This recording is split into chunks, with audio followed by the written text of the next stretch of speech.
안녕하십니까, 발급입니다. 네, 어제 구독자님하고 댓글로 여러 가지 이야기를 나눴습니다. 그래서 오늘 긴급으로 유튜브 하나 올립니다. 옛날에 이제 선풍기를 틀고 자면은 사망한다는 소리가 있었죠. 심지어는 의사나 뉴스에서도 그 이야기를 했습니다. 산소 부족에 의한 질식사 또는 저체온증에 의한 심장마비 등등.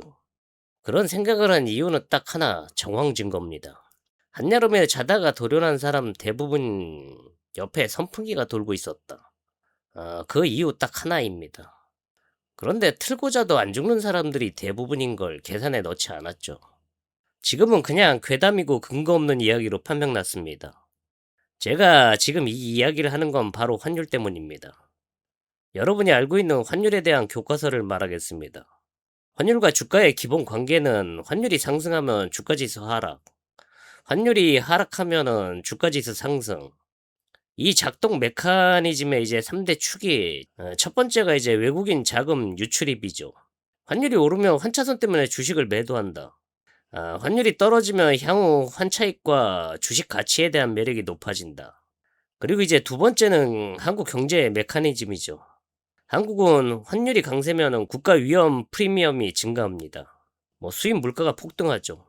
그러면서 이제 안전자산 선호로 주가가 하락한다. 세 번째가 기업 실적 측면의 착시와 양면성입니다.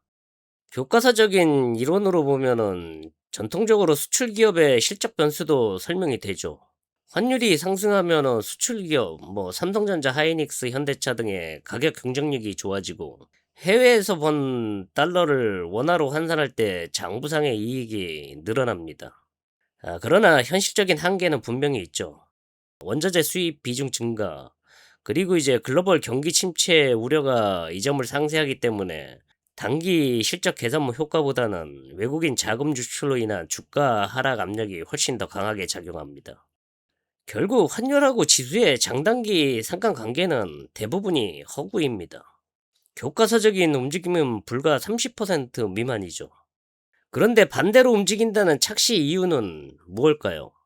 그건 이제 우리가 외환위기를 당하고 글로벌 금융위기를 당하고 코로나 팬데믹 초기 같은 경우 그 충격이 머리에 각인됐기 때문입니다. 사실 역사적으로 서로 연관적 상극의 관계가 존재하며 동조하는 구간이 존재합니다. 그 선행 트래거가 환율인지 주가인지 경우에 따라서 매번 다르죠. 그리고 무엇이 이것을 움직였나? 요것도 애매합니다. 결국 닭이 먼저냐 계란이 먼저냐 뭐 이런 수준이죠. 그래서 이제 애널이나 이코노미스트들이 떠드는 건 갖다 붙이기입니다.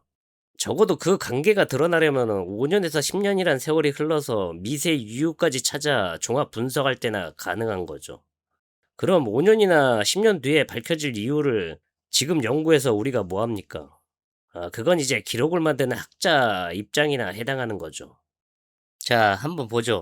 빨간 선이 지수고 노란 선이 환율입니다. 추세 사이에도 역관계, 동조 관계가 반복적으로 나옵니다. 이 부분은 동조 현상이 나오죠. 여기까지. 그러다가 여기서 역관계로 돌변합니다. 여기까지 역관계 추세죠. 그러다가 다시 동조를 추세상으로는 보이는 듯 하다가 여기서부터 여기까지도 동조를 보이다가 여기서 다시 역관계가 되죠. 이 짧은 파동 자체도 굉장히 역관계나 동조관계가 반복되면서 나옵니다. 자, 특히 우리가 알고 있는 이 시장의 상승 파동에서는 추세적으로 동조관계를 계속 유지하고 있죠. 우리가 알고 있는 교과서하고는 반대로 움직이는 현상입니다. 그래서 전문가라는 자들은 그럴싸하게 보이기 위해서 해석을 붙입니다. 그런데 여러분이 알고 있는 전문가는 전문가가 아니죠. 주식 방송인들이죠. 여러분보다 많이 알고 있는 듯 보이기 위해서 뭐 그래야지 이제 전문가다운 해석을 하기 위해서 갖다 붙이는 겁니다. 그런데 재밌는 것은 같은 데이터에다가 반대 얘기를 만들 수 있다는 겁니다. 핵심은 이겁니다. 원달러하고 코스피의 관계는 법칙이라기보다는 조건부 관계입니다. 여기서 그렇다면 이제 경제학자들은 그냥 차트 보고 마음대로 해석하는 거냐? 그건 아닙니다. 학계에서는 이 문제를 해결하기 위해서 이런 것 등을 사용합니다. 문제는 이 방법도 인과관계를 완벽하게 증명하는 마법은 아니라는 거죠. 특히 금융시장에서는 모든 변수가 동시에 움직이기 때문에 무엇이 외생적인 충격으로 볼 것인가 매우 어렵습니다. 그래서 연구마다 결과가 달라질 수 있죠. 결론적으로 코스피하고 원달러 사이에는 경제적인 연결고리는 존재하지만은 그당 매크로 관점 말고는 이유 찾기가 후행적입니다. 결국 이제 원인 결과가 아닌 선풍기 이야기처럼 현상일 뿐이죠. 이건 제 주장이 아니라 정설입니다. 이걸 수치로 정립해서 알 수 있으면 노벨상 받습니다.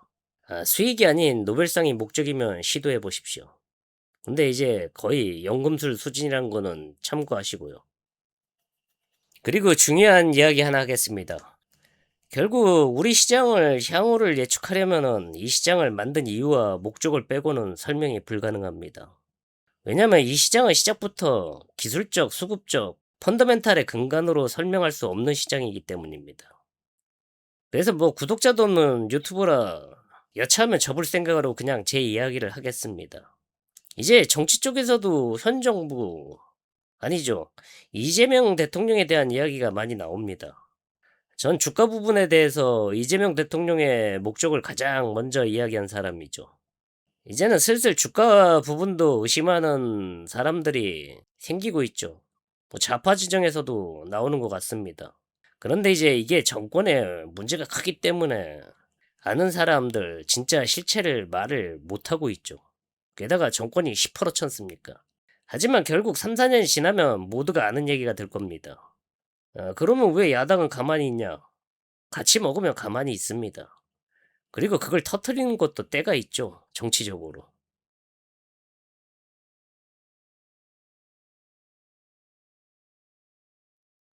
제가 이제 유튜브 방향을 이렇게 가는 부분에 대해서 구독자님들의 의견을 한번 듣고 싶습니다. 댓글로 남겨주시기 바랍니다.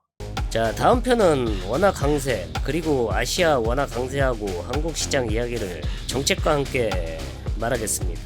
특히 지수 ETF하고 종목 ETF를 만든 이유와 목적, 그리고 그것에 대한 대중들의 오해를 엮어서 하겠습니다. 시청해주셔서 감사합니다.